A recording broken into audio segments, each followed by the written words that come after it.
To give you an analytical perspective on the budget, we have invited some renowned experts from esteemed Lovely Professional University to offer an in-depth analysis on the implications. Let me introduce our first expert, Dr. Tanima Datta, Professor, Department of Economics, Mittal School of Business, Lovely Professional University.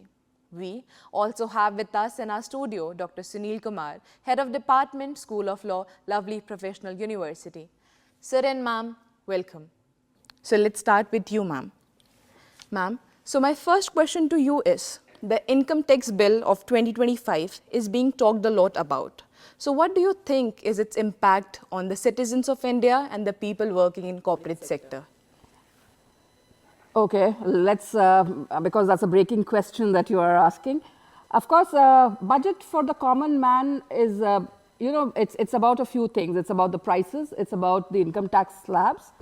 That's for the common man. If we are talking in terms of the corporate sector always looks at the tax reductions that they are going to get, what are the new plans that the government is coming out with.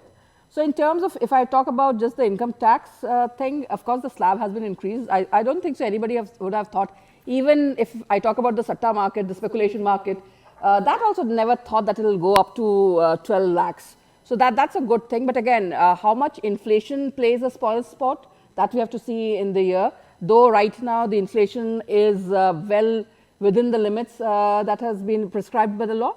As for the corporates, if we are talking about, then the corporates, again, I suppose for the corporates also it's looking pretty good right now with a lot of capex there and a lot of investments coming in.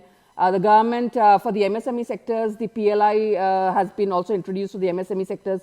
So I suppose all in all looks like a good budget. Of course, it's still a bill, finance bill. Let's see how both the houses, when they discuss and what comes out of it and what sort of changes we'll see. So let's, because many a times we see a lot of changes that comes through it. So waiting for that, but right now looks good. Okay.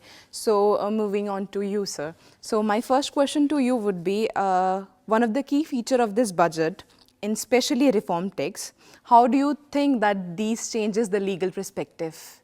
When we talk of budget allocation, always, there has always been a very pressing concern from the legal fraternity, if I have to really talk about, is about the overhauling of the infrastructure of the whole legal apparatus in the country. And that has been always a very persistent demand from the last couple of decades. And because if you look at the pendency of cases, we are already crossing the 5 crore mark. So overall at the national level, we need a huge impetus over there. So I'm not sure if that is very encouraging there. There should have been more allocation on that side, I would suggest. Though there is definitely some welfare, like social welfare schemes are receiving some attention from the government. But government has continued more or less on the similar lines what was previously also being given to, let's say, if we look at the vulnerable communities. From a legal standpoint, we talk about women. Our focus is on children, the vulnerable groups among the society, marginalized groups. So if we look at the social security aspect, then that has to be ensured, and we must ensure that there is a seamless process.